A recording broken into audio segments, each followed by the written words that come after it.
protecting ourselves from damage from reactive oxygen species is super important to making sure we're able to ward off chronic illnesses, because reactive oxygen species and the damage of the cells, that has been shown to be the number one initiator of all chronic health conditions, from heart disease, diabetes, cancer, and dementia. Okay, so being able to protect ourselves from that damage is of the utmost importance if we want to live for a long time and have a healthy life. Welcome to the Exercise is Health podcast, where we're talking about exercise, health, and the interconnectedness of the two. We are your hosts, Charlie and Julie, and we will be coming to you every single week from our studio, Muscle Activation Schaumburg. Hey, welcome back, everybody, to the Exercise is Health podcast. We are your hosts, Charlie and Julie, and we are coming to you from our studio, Muscle Activation Schaumburg in Schaumburg, Illinois. Now, at Muscle Activation Schaumburg, we believe your health is your most valuable asset. Your health is one of the biggest influencers of the quality and quantity of time that you have. And while there are many aspects of health, our expertise is exercise. Exercise has been proven time and again to not only improve your health, but also increase your longevity and improve your quality of life. And if you are looking for a way to exercise on your own with the kind of guidance that we give our clients here at Muscle Activation Schaumburg, then you need to check out our virtual membership program. Why? Because this is exactly what our virtual membership program is designed to do. Help those who are working out on their own get the quality of guidance that we give our clients here at MAS. So if you want to learn more about this and possibly enroll in the program, head to matschaumburg.com and click on the membership tab. Now today, we are talking about an exercise-related topic, and this is part of our intro where we say, hey, exercise has been proven time and again to increase longevity. We're actually going to talk about how exercise increases longevity and how you should be exercising in order to increase your longevity. And for me, this is a really exciting topic to discuss. Yes. So if you are a listener of ours, you know that we just had our first ever Schaumburg Health Summit event here in 2019. It was in May. And Charlie actually gave a talk all about the research behind how exercise actually improves your longevity, because it's kind of tossed around in the exercise world that like, yeah, hey, exercise helps you live longer. But like how exactly? So I'm actually going to be asking Charlie all about his talk so that he can share the information that he shared during the event with all of our listeners here on the podcast. So, Charlie, before we get started into the meat of your talk, let us know and share with us about what inspired this topic and what got you excited about this topic of how exercise improves or increases your longevity. Yeah, so, it's something that we hear all the time that, if you exercise, you'll live longer, exercise will help you live longer.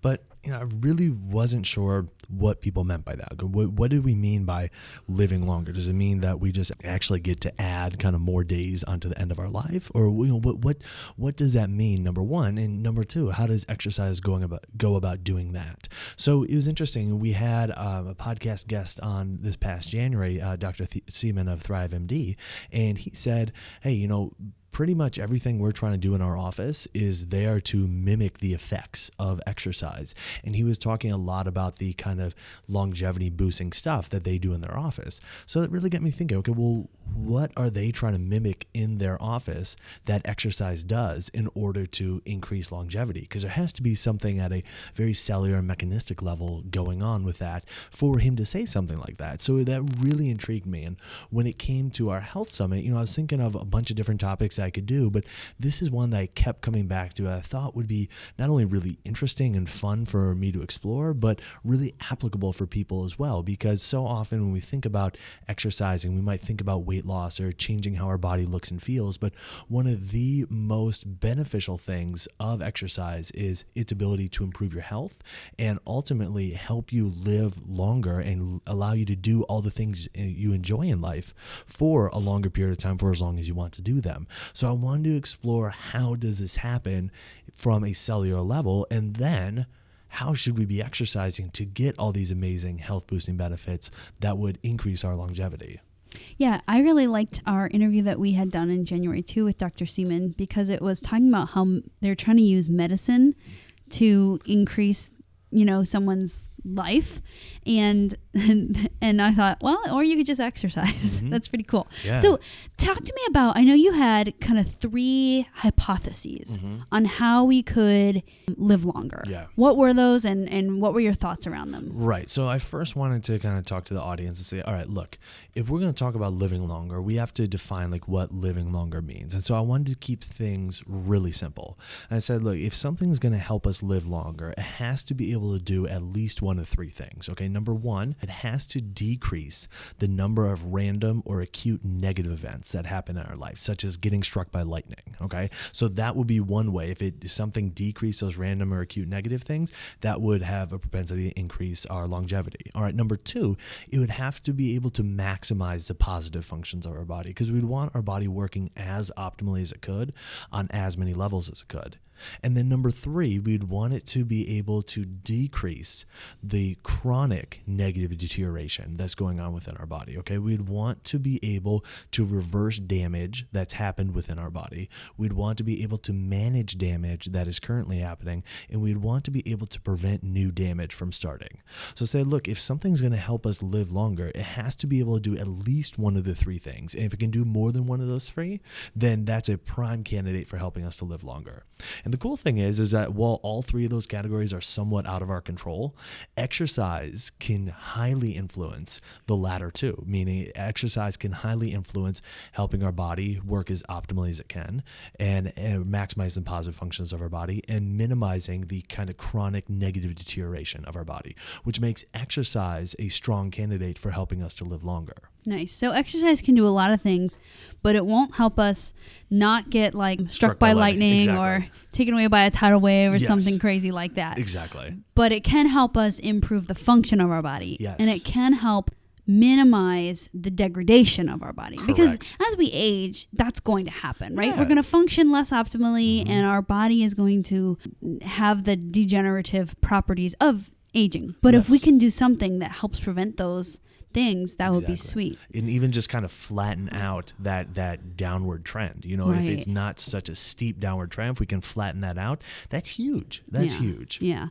And I know you and I see that in our practice every day, but I'm excited that we get to explore what you also found in the research behind that. So tell us more about what did you find that was kind of conclusive in the research in how it improves those 2 things. Number 1, the improving the function of our bodies, and number 2, like decreasing the degradation of our bodies. Yeah. So let me say this. There are a ton of hypotheses out there about what contributes to aging and longevity. All right. But everything that I looked at, they kept circling around kind of these 4 main ones, all right? And the 4 main ones I kept coming back was, hypotheses about mitochondria. All right, hey, we need to make sure that our mitochondria remain healthy. If we can build more mitochondria, get more, a higher density of mitochondria, that seems to help us live longer, because when our cells cannot produce energy, our cells become sick, our cells ultimately stop functioning, and when our cells stop functioning, when those cells accumulate, that can start to lead to many chronic health issues. So in order to make sure our cells stay healthy, we need them to be able to produce energy. So having healthy and abundant mitochondria is number 1, okay? Number 2 was this idea of autophagy, all right? So not only do we need our cells to be able to produce sufficient amounts of energy, we also need our body to be able to clean up and clear out damaged cells, okay? Because again, when cells get sick, when cells become damaged and they start to accumulate, that's when chronic disease starts to develop. And so we need our body to be able to clean up and clear out damaged cells. Then number 3, we need our body to be able to replace those damaged cells with healthy new ones. And that's where this idea of cellular replication and division comes into play. Well, here's the thing. When your cells divide and your chromosomes replicate, something on the end of your chromosome called the telomere gets a little bit shorter. All right. Now, a lot has been talked about in recent years about this idea of telomere shortening being a contributing factor to aging. So if we're going to live for a long time, we would want our telomeres to be as long as possible for as long as possible, so our cells can continue to divide and replace damaged cells with healthy new ones. All right. And then finally, in order to really make sure those telomeres stay as long as possible, we would want to not have to replace cells as frequently. So we'd want our cells to stay protected, or we want them to stay protected from damage. We want them to stay protected from chronic attacks, and specifically protected from reactive oxygen species. All right. Everything that I was seeing suggested that reactive oxygen species and damage to cells from reactive oxygen species is the number one initiator of all chronic health conditions, whether it's heart disease, diabetes, cancer, or dementia. Okay. So making sure that our cells stay protected from attack from reactive oxygen species seems to be a really, really big thing in terms of making sure that our cells stay living for a long time, our body stays living for a long time, and we're able to kind of slow down that aging process some. So those were the four things that I found out of all the different hypotheses. Those were the four main consistent ones. One, making sure that our cells could produce sufficient amount of energy. Two, making sure that our body could clean up and clear out damaged cells. Number three, making sure we could replace those damaged cells with healthy new ones. And number four, making sure those healthy cells stay protected from chronic attack. That's awesome. And what I really loved about what you found in the actual research is that it's so different than what our concept of exercise is today. Like most of the time when we go to the gym, we think the main effect is like weight loss or, I look buff or, physique change. But the research is actually suggesting that a lot of this that happens that helps you live longer is not those things. Right. It's actually things we cannot see. Like Exactly. we don't get to see, are we building mitochondrial density? Right. We don't get to see, are we cleaning up cells better? We don't get to see are our cells being able to replace and rebuild themselves. And we don't get to see if those reactive attacking cells are becoming less and less. Right. The reactive oxygen species. Exactly. And so what's so interesting is that this kind of information helps us better understand what's happening under the skin. Mm-hmm. And really what's happening under the skin is what I think is the most potent effects of exercise. Absolutely. And so it's cool that you got to explore this. I know we need to talk more about it too. Sure. But it's just so interesting to me because when we work with individuals with exercise, we always base our success off of what we see. Yes. Right? It's like, well, I've been exercising for 3 months. Do I really look different? Are my clothes is the scale different? Do I feel different? Even if the scale stayed the same, even if your clothes fit the same, even really, we deal with a lot of people with joint issues Sure. and we specifically create their programs to help improve that. But even if your joints felt the same and they're achy or whatever, you're still getting these benefits that are going to change your life literally. Exactly. Because you're changing your cells. Yeah, no, it's such a great point. They literally you could have no noticeable difference in how you look, in your weight, in how your clothes are fitting, anything like that. But by exercising, you're going to get all these benefits that nobody else might notice, that you might not even notice from a superficial standpoint. But within your cells, all these things are happening. And for that reason alone, exercise has tremendous value. Yeah. So if we could just teach everyone's minds, tell them exercise is good for you. Don't get discouraged because what you see is so biased. You actually see a very tiny percentage of the benefits that your body is getting. And you see the last bit that starts to change, right? Exactly. So you get all these awesome changes happening internally, and then you only see the very last bit. Yes, exactly. So thank you so much for bringing light to this stuff. So we've talked about how you could potentially live longer. We talked about how exercise affects these things. Well, we talked about we haven't gotten to how exercise affects those. We just talked about the different ways, the different things that contribute to aging and longevity. I see. Okay. Yeah. And so now we need to jump into how does exercise help us do these or help our bodies do these 4 things with the energy production of the mitochondria, the autophagy, cleaning up of cells, the telomere length, meaning we're rebuilding what is getting broken, and lastly, the protection, the abrasive properties of the oxygen species. Yeah, the reactive. Exactly. Yeah. So starting with the mitochondria, when it comes to building mitochondria density, this is something that exercise is very well known for. And the research is very clear cut on this. Resistance training, lower intensity cardiovascular activity, and high intensity interval training have all been documented to increase the density and the density and the health of mitochondria in humans. And so across the board, exercise helps you build more mitochondria. Yeah, before you did this talk, this was the only one I had ever heard of. Sure. Which is how exercise builds mitochondria. And one of my professors in college, he actually studied mitochondrial biogenesis, which is how does your body make more mitochondria? And I was like, I need to have all the mitochondria. And so I asked him how to do it. He's like, you have to lift heavy weights. Yep. That's how you do it. Yeah. Challenge the tissue. Well, no, and it's so true, because here's the thing. And I love that you brought that up, because from a very mechanistic standpoint, the thing that stimulates the production of mitochondria is the byproducts of muscle contraction. So when your muscles contract, all right, utilizes something called ATP, and it breaks down ATP as a form of energy to get your muscles contract. But part of that ATP breakdown is it makes something called AMP, okay? So AMP then stimulates this enzyme called AMPK, which then stimulates these proteins to start to produce more mitochondria. So the thing that produces that gets more mitochondria production is the byproduct of muscle contraction, which means the more your muscles contract, the more intensely muscles contract, the more frequently your muscles contract, and the longer your muscles contract for, the more these byproducts get produced and the more mitochondria get produced. So it was so neat seeing that, okay, we know that that exercise can produce more mitochondria, but how? And it's as simple as you got to get your muscles contracting. You have to get your muscles contracting. And so what your professor is saying, as far as lifting heavy weights, when you lift heavy weights, you're going to get a whole bunch more muscles contracting a whole lot more intense. Right. And you're going to get a lot more of these byproducts produced, which absolutely is going to increase mitochondrial production. Really cool. Yeah. So then going on to the second one, which was the autophagy, okay, getting your body to clean up and clear out damaged cells, all right? There appeared to be kind of four main ways within your body in which this happened, all right?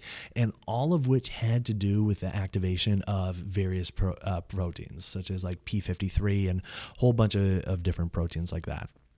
And what was interesting about this is these proteins had so many health beneficial roles, aside from just starting autophagy, things like increasing insulin sensitivity. So your body doesn't have to produce as much insulin in order to get the same glucose lowering effects, okay? As well as decreasing inflammatory molecules, helping your healthy cells divide, and even regulating the metabolism of the cell. So having these proteins activated is super important for your overall health and well-being, in addition to starting this autophagy process.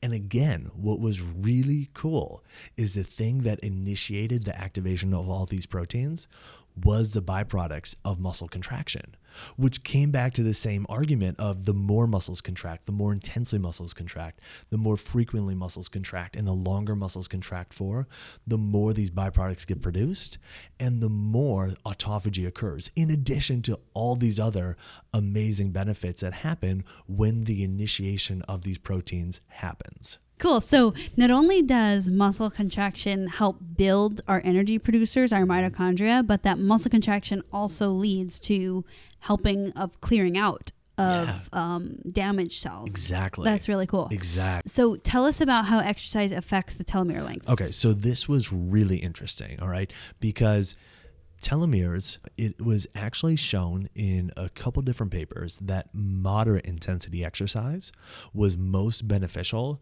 for maintaining and lengthening the telomeres. Now, the thing that has to happen is an enzyme called telomerase has to get activated in order for the telomeres to become longer and better protected. Well, what initiates the activation of the enzyme telomerase is, again, the byproduct of muscle contraction. So I'm reading these papers, I'm thinking, this fits in with all the other arguments then, where like the more muscles contract, the more intensely muscles contract, the more frequently muscles contract, and the longer muscles contract for, we think, the more telomerase activity there would be, and then the more lengthened the telomeres would come and the better protected they would be. But the risk associated with really high intensity muscle contraction is that there's a potential for muscle damage to occur. And when cells get damaged, they either have to be repaired or replaced. And if it's the latter, that means other cells have to divide, chromosomes have to replicate, and actually the telomere gets a little bit shorter. So there appeared to be a sweet spot with moderate intensity exercise where you could get enough telomerase activity to protect and lengthen the telomere, but not have it be too much activity where you're at risk for actually creating muscle damage. So from a telomere perspective, moderate intensity exercise seemed to be best, but for mitochondria production and the autophagy, like the more muscle contraction, the better. I see. So there's almost like intensity specific here. That's big time. interesting. No, it was really interesting. Yeah. And almost like it's like, hey, well, different forms of exercise are good for different stuff. Exactly. Yeah. And I think that's really interesting that you're seeing that because, we've done many talks about different intensities of exercise. And it's cool that it's also changing someone's body on the cellular level as well. Yes, exactly. Okay, last one, reactive oxygen species. How is exercise affecting reactive oxygen species? Yeah, so in terms of protecting ourselves from reactive oxygen species, our body actually has an internal way to combat this, and that's through its own antioxidant production, okay? And remember, protecting ourselves from damage from reactive oxygen species is super important to making sure we're able to ward off chronic illnesses, because reactive oxygen species and the damage of the cells, that has been shown to be the number one initiator of all chronic health conditions, from heart disease, diabetes, cancer, and dementia. Okay, so being able to protect ourselves from that damage is of the utmost importance if we want to live for a long time and have a healthy life. So our body has a way of protecting ourselves from the damage of reactive oxygen species, and that's through its producing its own antioxidants. So a lot of times we think of like antioxidants as something we get through food, where our body can produce way more antioxidants than we could ever eat. Okay, so it's not that eating antioxidants is like not worth it or whatever, but our body has a way of producing way more than we'd be able to eat. And the thing that initiates this antioxidant production, again, is the byproducts of muscle contraction, which can bring it back to the same argument of the more muscles contract, the more intensely muscles contract, the more frequently muscles contract, and the longer muscles contract for, the more these antioxidants get produced and the better protected our cells become. So it's really cool kind of seeing it come full circle, where as far as like the things that could contribute to aging, all of it came down to getting your muscles to contract more will help protect you from all of these things, will help boost up all the systems of your body. It was just really neat to see that. But the catch with the ROS protection, though, the catch with that was that you have to exercise on a frequent basis. Okay, it's not something where you can work out like twice a week and you're good. Okay, because there's a couple interesting papers that I came across. One showed that in animal studies, a decrease in insulin sensitivity within 1 day of bed rest. Wow. Okay, which means within 1 day of not exercising, of inactivity, that decreased insulin sensitivity, which means your body needs to produce more insulin in order to get the same glucose lowering effects. That's not what you want at all. Okay, that's the opposite of what you want. Right. And then a human study showed decreased cardiac function, decreased LDL to HDL ratio, and decreased insulin sensitivity within 3 days of bed rest. So we have 1 day within rodents and with 3 days, within humans. Yeah. So essentially, like if you're taking more than 2 days off from working out, your body's starting to trend downwards, and possibly even sooner than that. Wow. So the catch with getting this protection for our cells is you have to work out consistently. Sure. And ideally you're working out every single day. But the cool thing is by exercising, your body will produce its own antioxidants to protect your cells from attack from this damage from reactive oxygen species, helping to ward off all those chronic illnesses, heart disease, diabetes, cancer, and dementia. Wow. So after looking at all of the research on this, what kinds of conclusions did you come to in terms of maybe changing someone's exercise recommendations to really optimize or try to maximize the benefits here? Right. So we need to understand there's no one size fits all program, and people always need to consult with their physician before beginning any exercise program.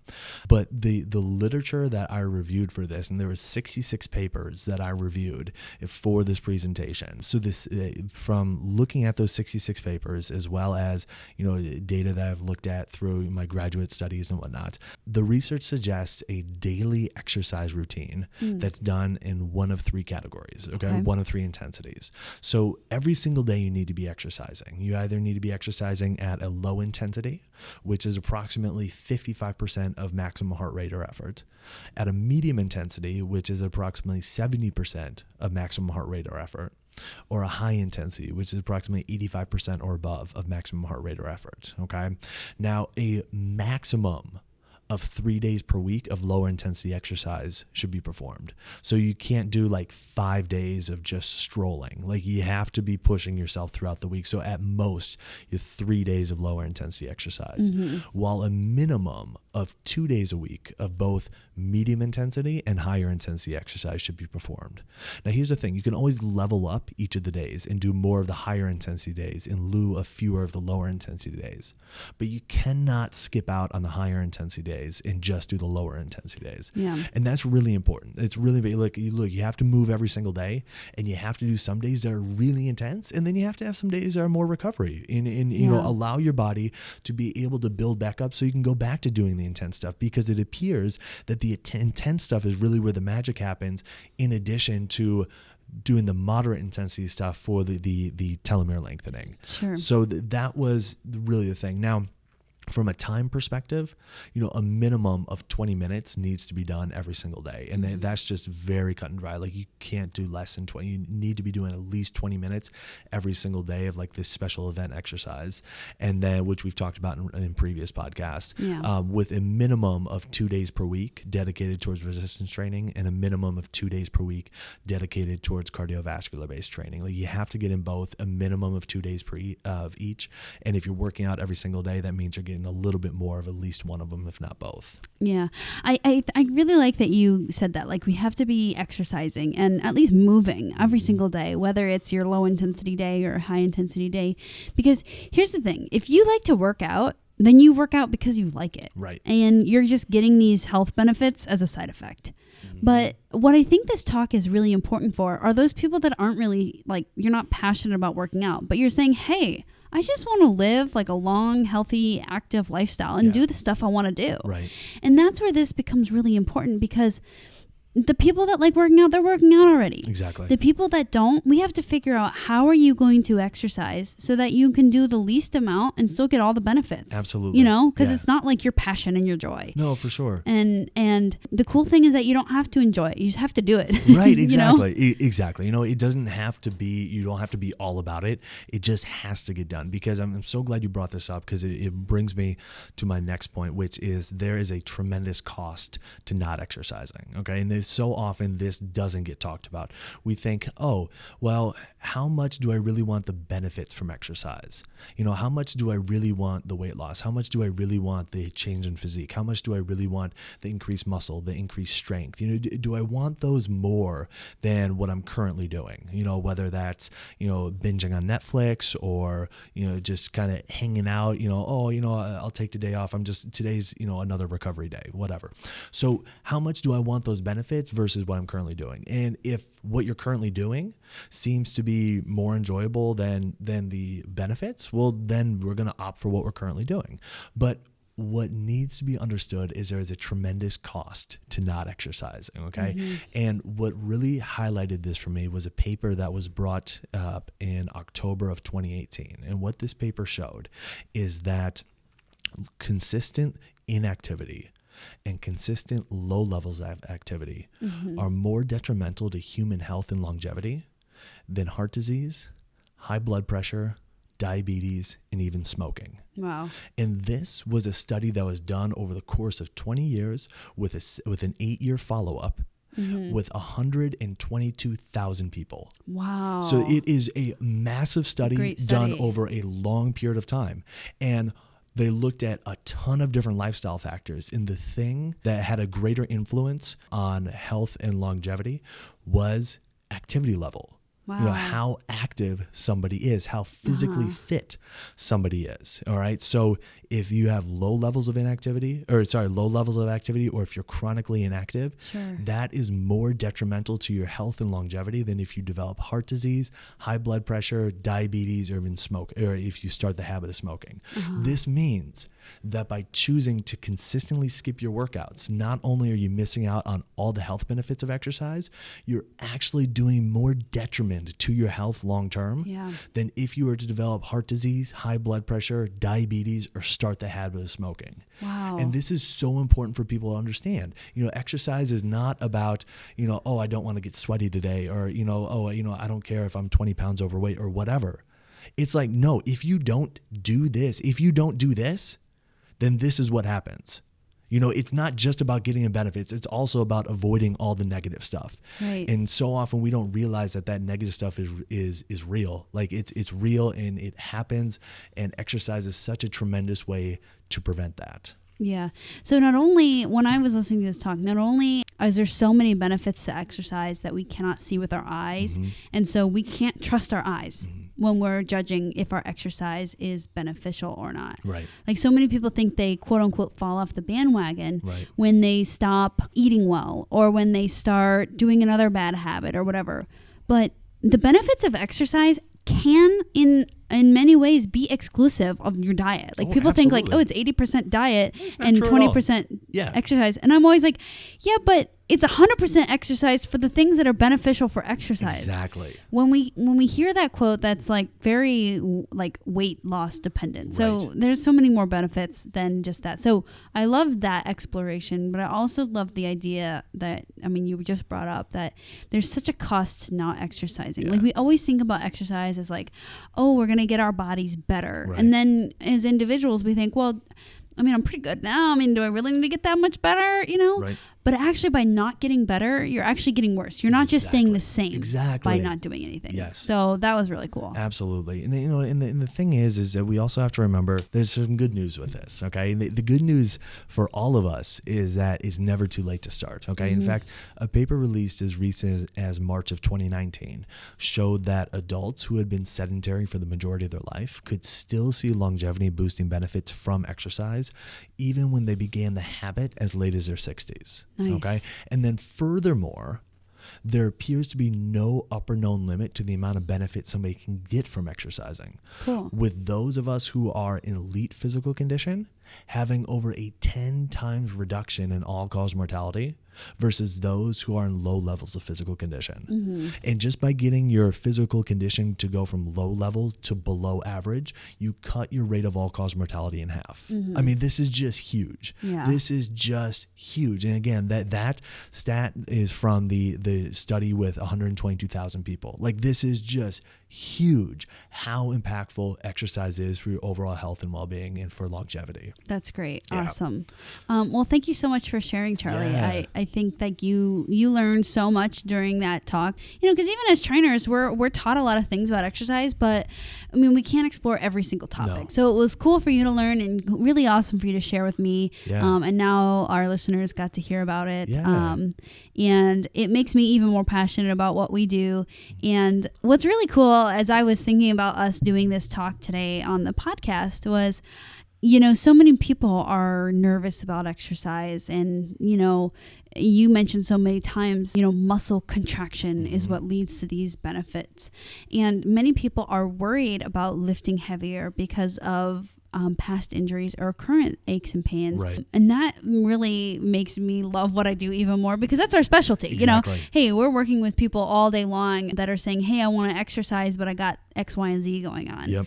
You know, and that is such a valid concern. So if you're listening to this and you're like, hey, you know, I really need to start exercising, you know, connect with us, or we'll get you connected to one of our colleagues or our online program, because it is so important that you are moving your body and challenging your muscle tissues every single week. And we want to help you do that, even if you feel like you do have something holding you back that's physical in nature. Yeah, absolutely. And remember, the goal of exercising for your health and longevity is not to try to get you to live to be 150. longevity, nor is it to try to get you to live into old age but have to be physically dependent on others. The goal of exercising for your health and longevity is to get you to be able to do all the things you enjoy in life for as long as you want to do them, in addition to preventing diseases that could easily turn fatal. So it's both. It's being able for you to maximize your days right now and also be able to get more days out of your life. Because here's the thing, as has been said on our podcast before, we know 80-year-olds in nursing homes and we know 80-year-olds in golf courses. All right. The research that's coming out shows that the difference between the two is only minorly contributed to by your genetics, with the overwhelming majority contribution being how your lifestyle choices affect the expression of your genetics. All right. Choosing to exercise on a daily basis is a lifestyle choice that without question will not only add more days to your life, but add more life to your days. And we want to invite you and encourage you to make that choice to participate in exercise every single day so you can continue to do all the things in life that bring you joy for as long as you want to do them. So who do you know that needs to hear this episode? Share it with them. And while you're online, if you wouldn't mind, leave us a 5-star rating and review. If you found value in this conversation, let us know. Send us a message on Instagram, screenshot this, tag us, let us know that you're listening, and let us know your thoughts. And thanks so much for tuning in. We always appreciate it. Have a fantastic week, and we'll talk with you all next week.